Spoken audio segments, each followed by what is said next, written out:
Legend अदाकार, comedy और stage के बेताज बादशाह उमर शरीफ जर्मनी के अस्पताल में इंतकाल कर गए। उमर शरीफ को इलाज के लिए 28 सितंबर को कराची से एयर एम्बुलेंस के जरिए अमेरिका रवाना किया गया था। एयर एम्बुलेंस ने शेड्यूल के मुताबिक जर्मनी में मुख्तसर कयाम करना था और रिफ्यूलिंग कराना था। मीडिया रिपोर्ट्स के मुताबिक तवील फजाई सफर की वजह से उमर शरीफ न सिर्फ थकावट महसूस कर रहे थे बल्कि उन्हें हल्का बुखार भी हो गया था। उमर शरीफ को बुखार और थकावट के बायस जर्मनी के अस्पताल में दाखिल कराया गया था। जराये का कहना है कि जर्मनी में डायलिसिस के दौरान उमर शरीफ की तबीयत बिगड़ गई और वो खालिक हकीकी से जा मिले।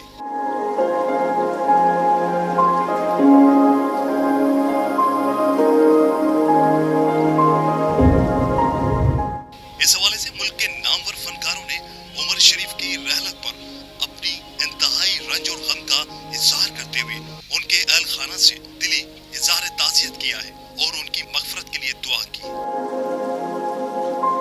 कॉमेडी के सुपरस्टार उमर शरीफ 19 अप्रैल 1955 को कराची के इलाके लियाकताबाद में पैदा हुए। पाकिस्तान के इस फनकार ने 14 साल की उम्र से स्टेज अदाकारी शुरू की और वो देखते ही देखते कॉमेडी की दुनिया के किंग बन गए।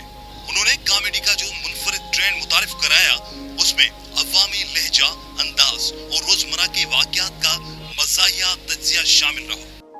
1980 में पहली बार उन्होंने ऑडियो कैसेट से अपने ड्रामे रिलीज किए। उमर शरीफ की अदाकारी से बेसाख्ता कहकों का तूफान सहा जाता था।